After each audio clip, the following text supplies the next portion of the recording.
We're going to continue today dealing with chapter 28. Chapter 28, all about aggregate supply and aggregate demand. Everything we've done so far contributes to our understanding of this chapter. It brings a whole lot of other things together. Remember the aggregate demand side of things.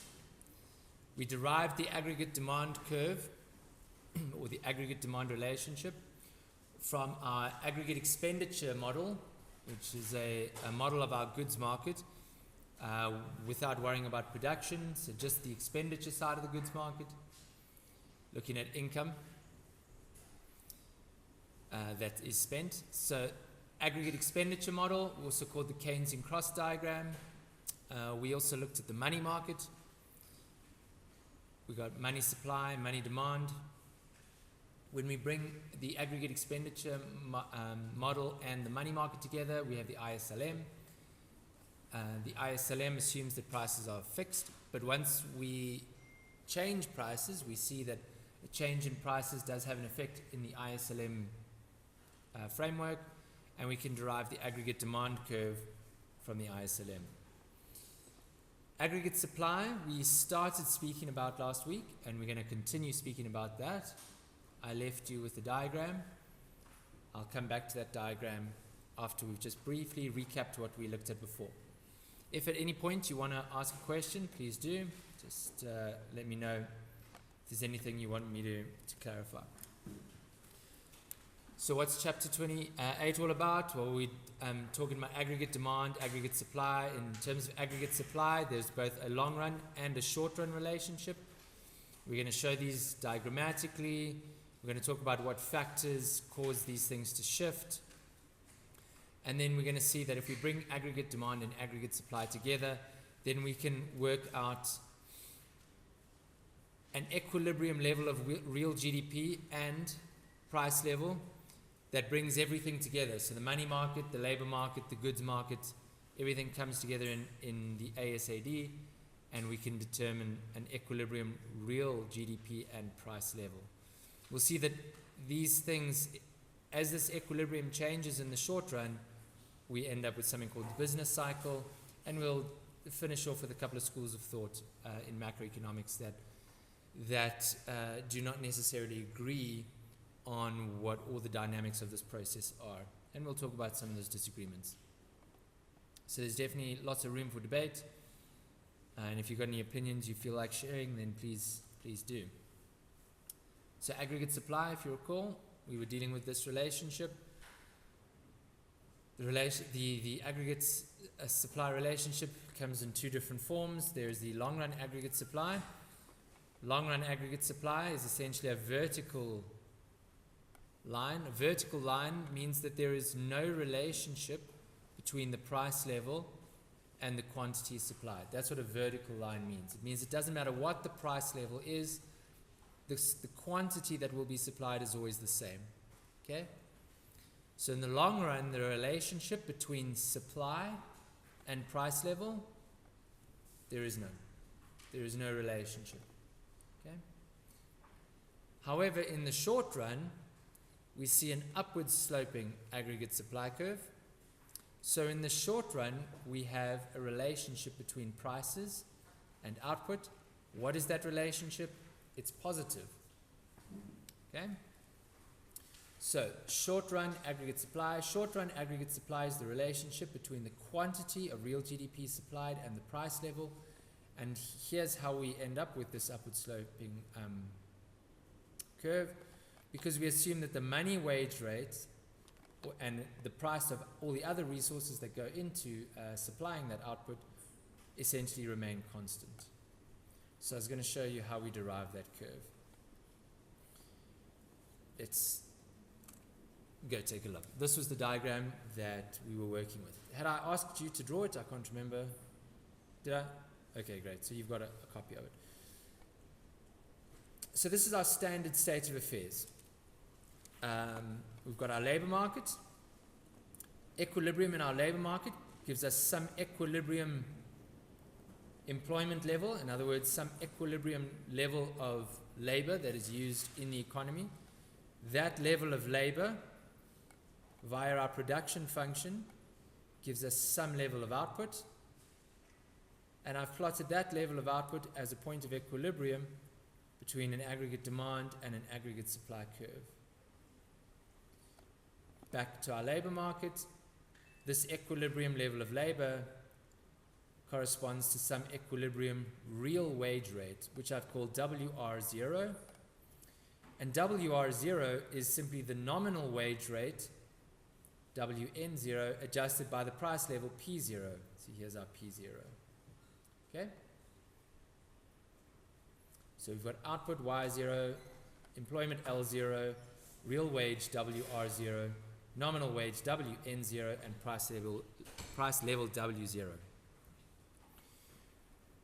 What is this upward sloping relationship? That's what we're discussing at the moment. So I mentioned previously that this was kind of a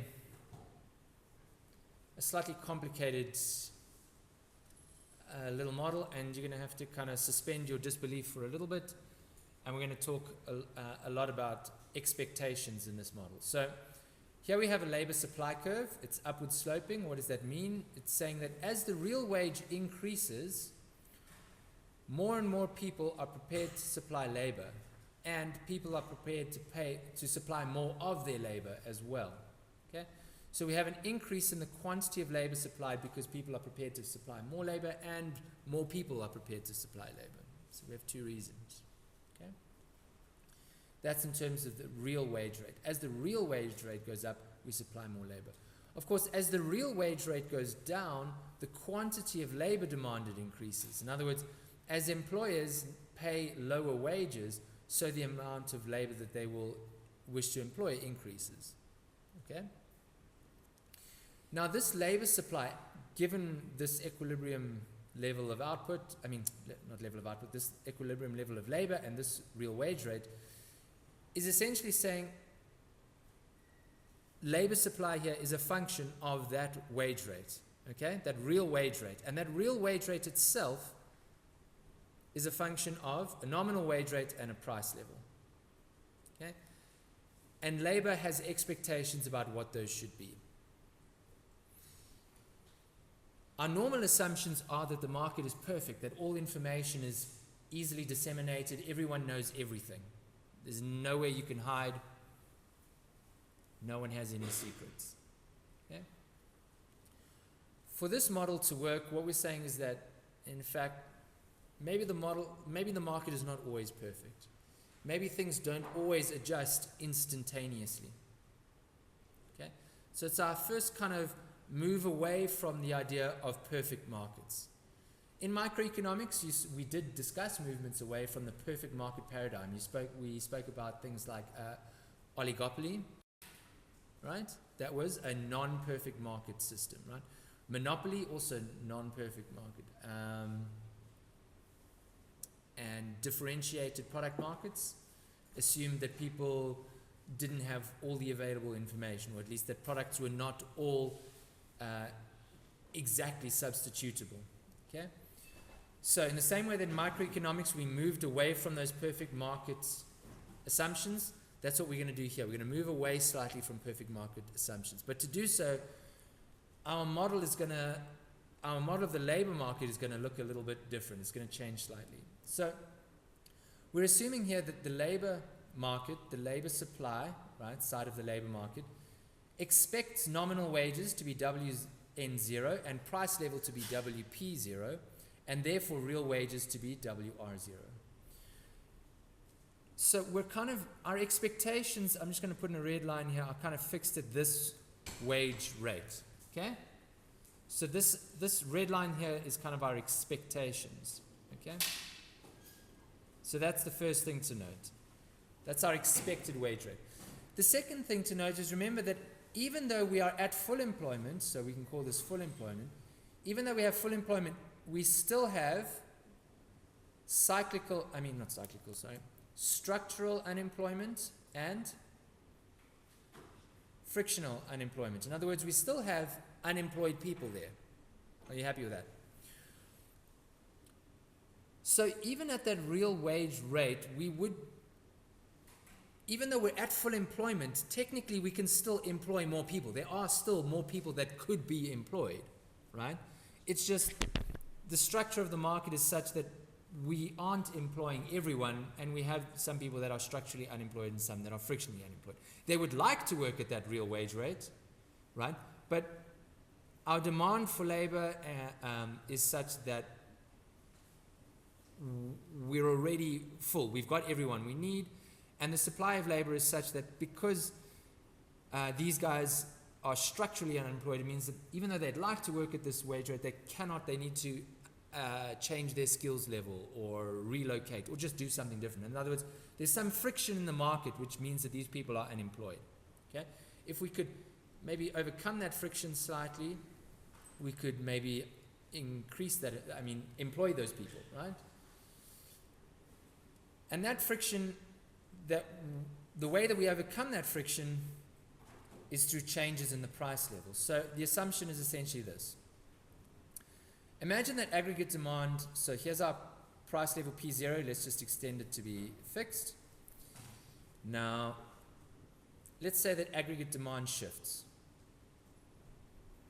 from AD0 to AD1, okay? Are you happy that at price level P0, the quantity of goods demanded, or the quantity of output demanded, okay, so this is Y, I'll call it Y1, is greater than Y0, which is currently the amount being supplied. Everyone happy with me? Okay. What happens? Well, that puts upward pressure on prices, and so prices start to increase. And let's say that we get to this new equilibrium level here, P1. What P1 is saying is that we have to increase the amount of aggregate supply, right? The quantity supplied. You happy with that? To get to P1, we're going to get to some new equilibrium level here, call it Y2. Y2 at higher prices means there is more output being produced. To produce more output, we must be employing more people. How do we employ those people? The assumption is the following. P1 happens, prices increase, but labor still expects P0. So P0 is the expected price level. So if laborers think that prices are P0, they think that real wages are WR0, right? Because they think that prices are P0.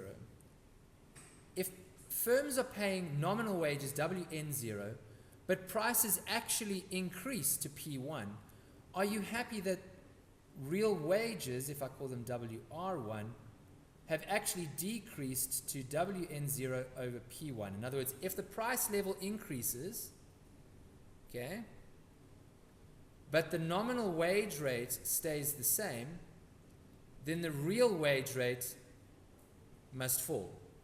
Are you happy with that idea? Let's say then that the real wage rate has fallen, okay?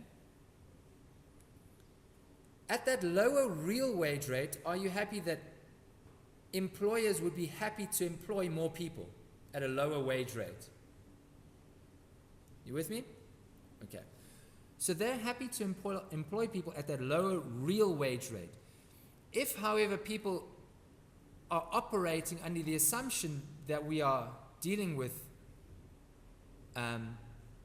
the original real wage rate, we're not moving to a different point on our labor supply curve, okay? So we are not moving to this point. We remain with this level of people wanting to be employed, plus we can employ some additional previously unemployed people, right? You get what I'm saying? In other words, employers are paying lower real wages, but they haven't changed the nominal wage. So they can go out into the market and try and get more people employed without changing the nominal wage. If laborers don't realize that prices have actually changed, they don't realize they're accepting a lower real wage, we're not moving down the labor supply curve. Okay? So in effect, in the short run, what we're saying is we're not constrained by this labor supply curve. So I can basically just cross it out like this. What matters is the labor demand curve. Okay? What I've got, the way you can envision it is essentially a perfectly elastic labor supply curve which shifts down. Okay? And I move from my initial point of equilibrium to a new point of equilibrium further to the right on my labor demand curve. As a result, I employ more people. Okay? By employing more people,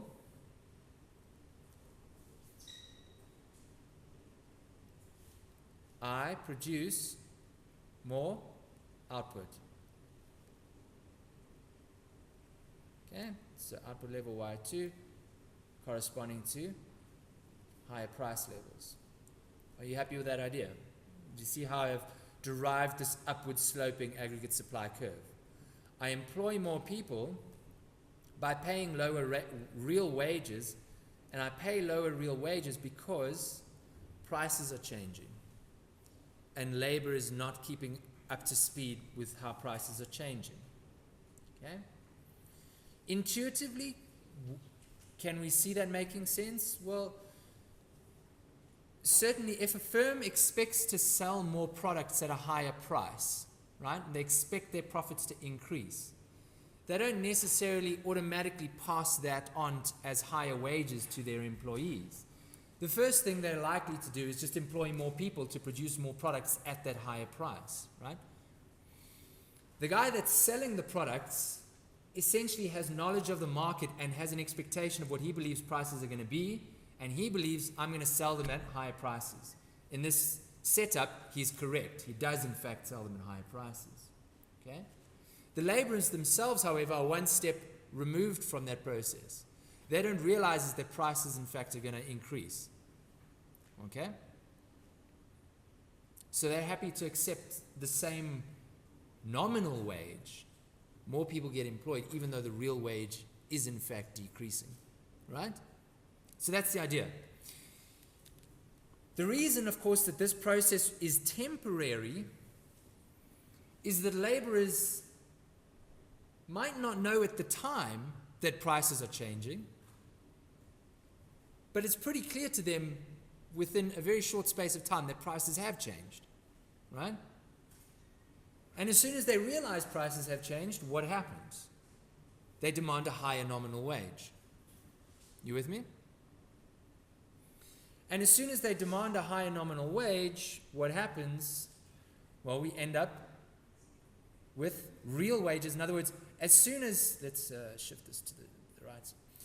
As soon as laborers start demanding a higher nominal wage, right? Let's say nominal wages increase to WN1, but prices remain the same at P1. If nominal wages increase by the same proportion that prices increase, in fact, we will just end up at the same original nominal wage rate. In other words, we would move backwards along our labor demand curve as the nominal wage increases. Okay? And with that increase in nominal wage, what we'd end up with is, in fact, a shift to the left of our AS curve. Okay? But as our AS curve shifts to the left, what's going to happen? Prices are going to increase, in fact, even further to P2. Okay? When does this process come to a standstill? In other words, when do things stop adjusting? Okay, so we've got a new equilibrium price level P2 as our AS curve shifts to the left. Well, we're going to end up with nominal wages increasing in proportion to the rise in prices, so that we end up at the same equilibrium level in the labor market with the same real wage as what we started, higher nominal wages, higher price level, same original level of output, same original level of employment, same original level of output, higher price level, right? In other words, when the nominal wage changes, when the nominal wage increases, that shifts our aggregate supply curve to the left. Okay?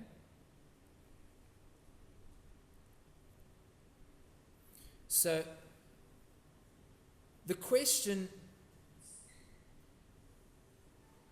well, or shall we say the debate in economics really, if we're looking at the short run aggregate supply curve, right, is to say the following. In order to move along this aggregate supply curve, we need to assume that this is happening, that real wages are decreasing. But to assume that real wages are decreasing assumes that laborers are not entirely informed about what the wage process, what the price adjustment process is actually happening, right? They're not fully informed of what's going on. But as soon as they become fully informed, we just end up back at our equilibrium, our original equilibrium, right?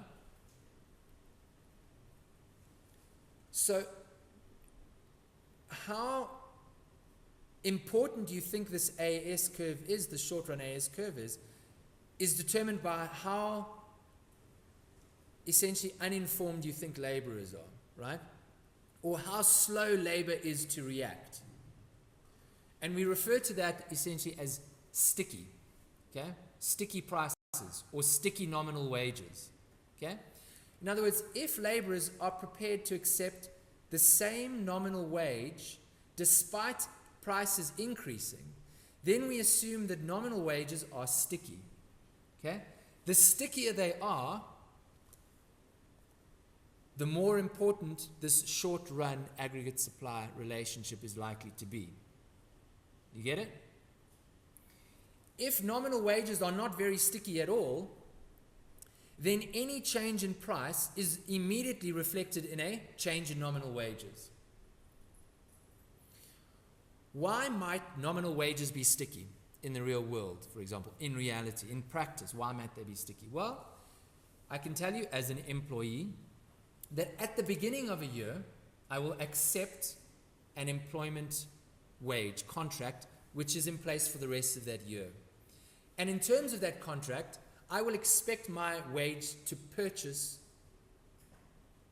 some real amount of goods. In other words, I expect a real wage when I sign my contract.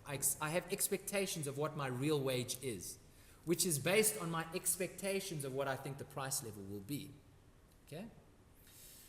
So if I expect prices in this year to increase by 6%, for example, then at the beginning of this year, I will say to my employer, right, I had a nominal wage last year of X. This year, I would like X plus 6% so that my real wage does not decrease. And my employer might say, okay, fine. During this year, however, if prices in fact increase by 10%, what recourse do I have?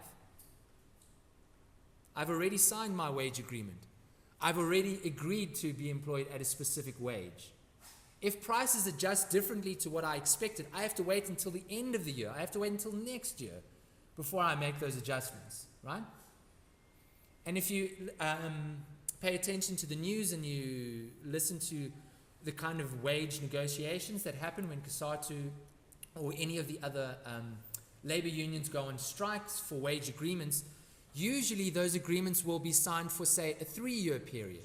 In other words, we accept a wage level today that will increase by 7% a year for the next 3 years.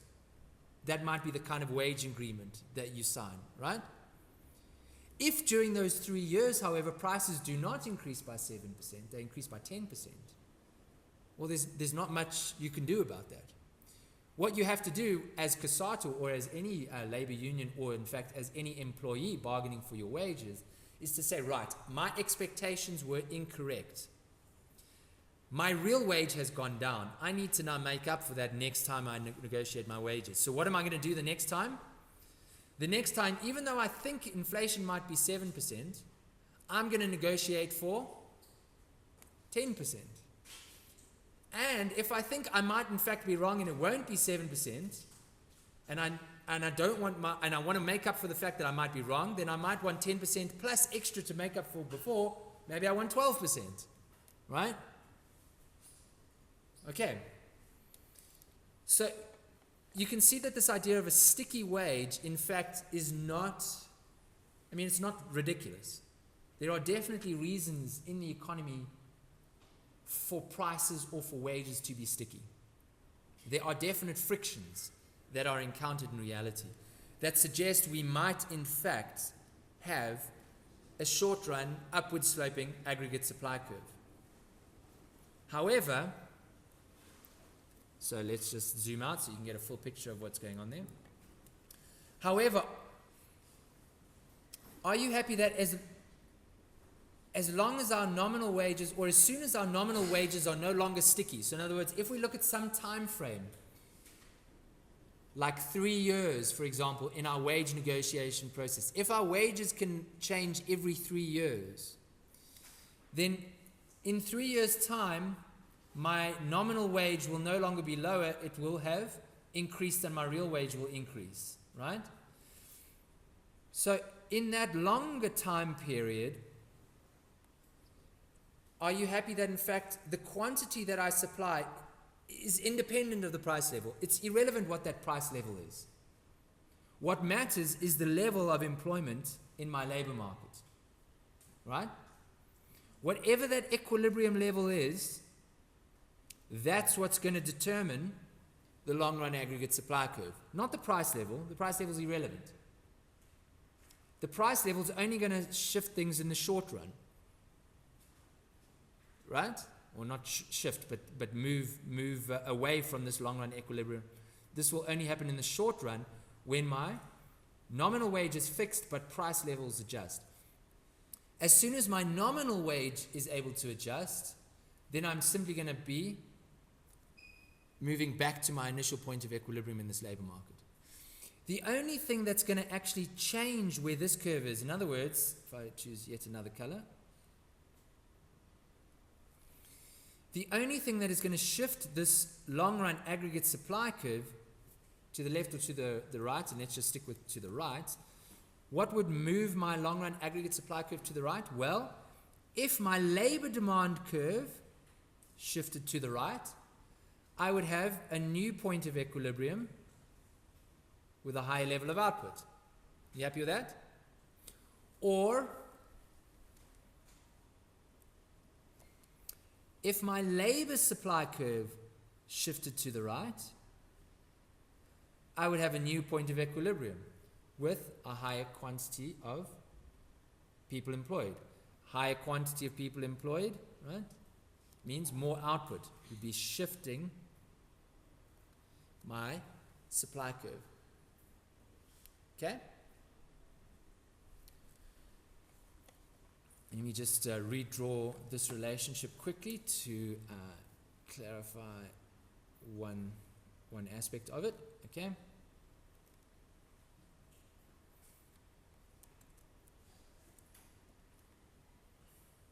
So if I've got this production function, output, L, and I've got my aggregate demand, aggregate supply curve, my model of the economy, and I've got some point of equilibrium where my AD and my AS intersect. So I've got some output level Y0 and some price level P0, with Y0 corresponding to some equilibrium level of employment. I can either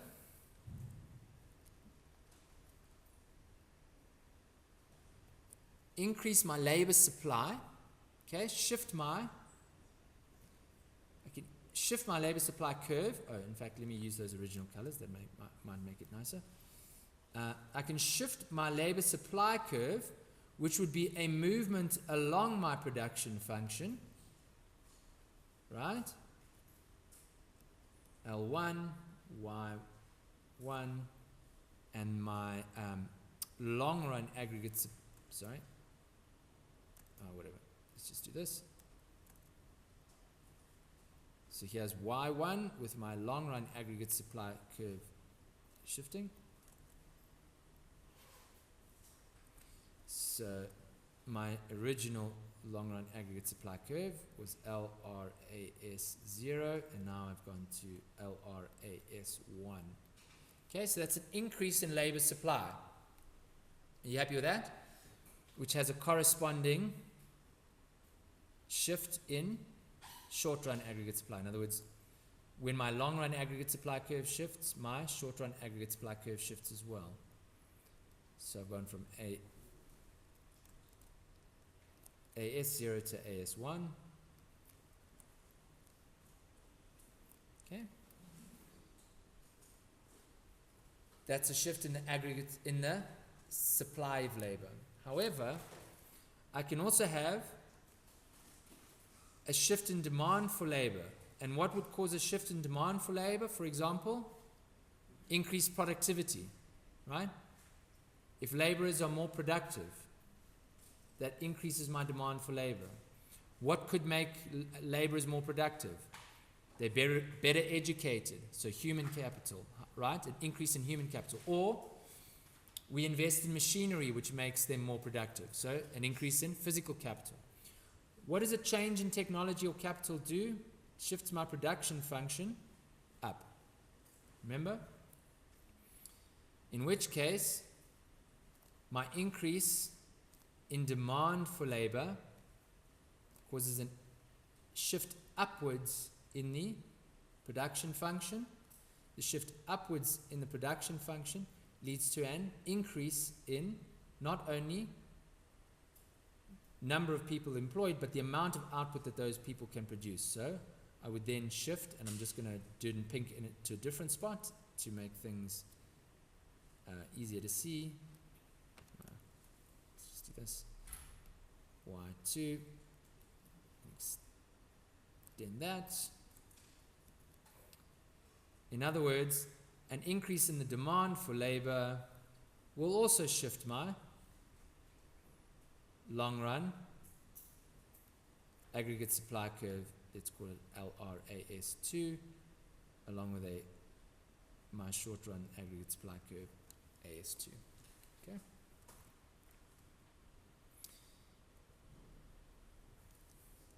So a shift in the long run aggregate supply caused by movements in my labor market can either be a shift in labor supply, which would be this purple, or a shift in labor demand, which would be that pink.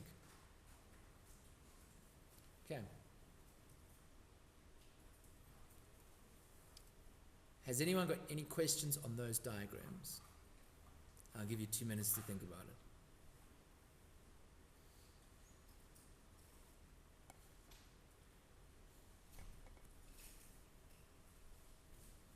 Maybe not 2 minutes.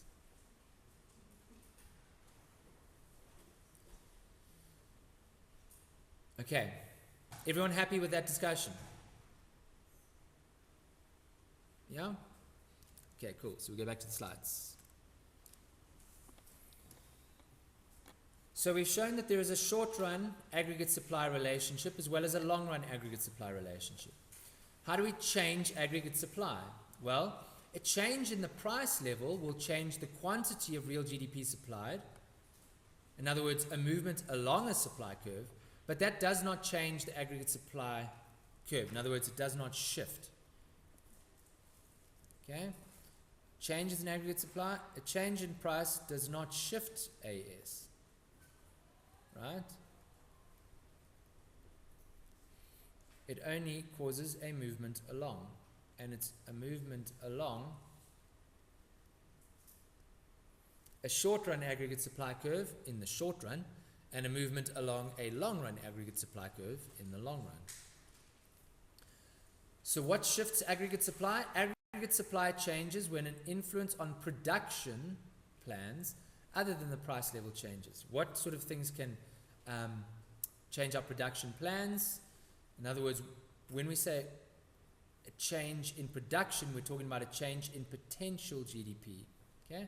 Because remember, potential GDP is the same as full employment GDP. And full employment GDP means equilibrium in our labor market. Right? That's full employment. So what changes the full employment level of output? What changes full employment in the labor market? Well, potential GDP can increase for any of three reasons. An increase in full employment quantity of labor, either because, as I said, we shift labor supply, so let's say our population increases, then our labor supply curve would shift. Or we shift labor demand. In other words, there's a change in productivity that's going to shift our demand for labor. Okay? So an increase in the full employment quantity of labor. Great. What can cause an increase in the full employment quantity of labor? An increase in the quantity of capital. Well, that will affect productivity and labor demand. Or an advance in technology that will affect productivity. In other words, labor demand. So either labor supply factors or labor demand factors will cause an increase in the full employment quantity of labor.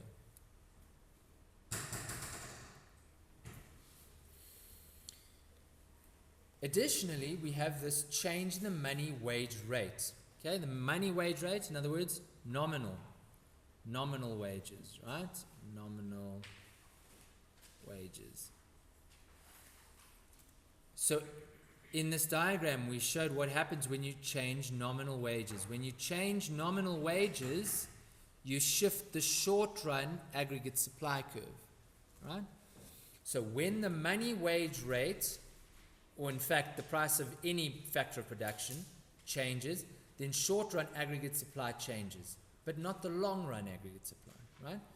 So remember, here we're only looking at the labor market, and we see that if nominal wages are sticky relative to prices, then we have a shift in aggregate supply because labor is an input into the production process.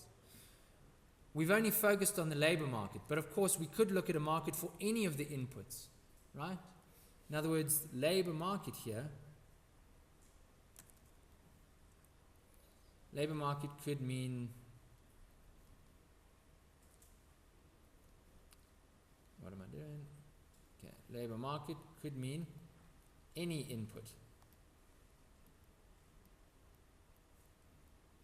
Okay, so whilst I've drawn here the labor market, I could have drawn, for example, the market for capital. Okay, and we've got interest rates. We would have the demand for capital, and we'd have the supply of capital. Okay, or I could have used the market as an input. I could have used a market for, say, oil. Okay, and I got the supply of oil, and I got the demand for oil, and I got the price of oil. Okay, if the price of oil remains fixed,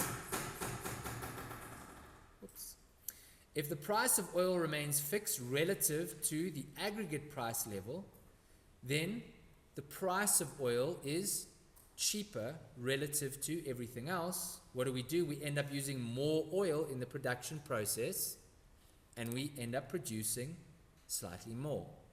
Okay? In the same way that if labor gets cheap relative to aggregate prices, we have an increase in labor and we produce more. Okay? In other words, at any given price level, the quantity that we can produce increases if the price of the inputs drops relative to the aggregate price level. You happy with that idea? Is that intuition? You happy with that intuition? Okay. If the price of any of our inputs decreases relative to aggregate price level, it means we can then produce more at the aggregate price level because it's cheaper for us to produce. Labor is just one of those inputs, but it's the one that we care about the most for our economy. We don't really care that much about how much oil is employed, for example. What we care about is how many people are employed. So the input market that we are most interested in is the labor market. But any input, if the price of that input remains fixed relative to the aggregate price level, means that we can then produce more at the same price level, which is to say we would shift the short-run aggregate supply curve. But as soon as the price of that input then adjusted, our short-run aggregate supply curve would, If the price remained fixed, we would have a movement along the short run aggregate supply curve, and the quantity we supplied would increase, right? As soon as that price level adjusted, we would have a shift in the aggregate supply curve. Okay? So in other words, as the price increased, we would be happy to supply more because our input costs were remaining the same if our input costs are fixed, right? So those input costs don't only need to be labor. They can be any of the inputs that we use. As long as those costs remain fixed relative to the way prices are changing in the economy, as those prices go up, we will supply more. The quantity we will supply will be more, right? In other words, we'll have a movement along our aggregate supply curve. But as soon as the price of those inputs adjusts and increases to match the increase in the general price level, well, then our aggregate supply curve will shift to the left. Is everyone with me on that? Okay. So when the money wage rate or the money price of any other factor of production changes, then the short run aggregate supply curve will shift.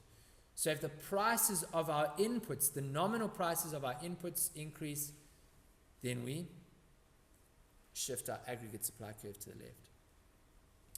The question here, what makes the money wage rate change? Well, the money wage rate changes in terms of this discussion for two reasons: departures from full employment and expectations about inflation. In other words, any movement away from this equilibrium level, right, will ultimately result in a change in the nominal price level. Okay? And of course, this equilibrium, as I said, was based on two expectations: not only your nominal wage, but also the price level. So as your expectations about price levels change, that's going to impact on your nominal wages. Okay? So if we're away from equilibrium, that's going to change our nominal money wage. And if our expectations about what prices are going to do change, that affects the nominal wage that we will demand as employees. Okay. Oh, that's it, sorry. So that's it for aggregate supply.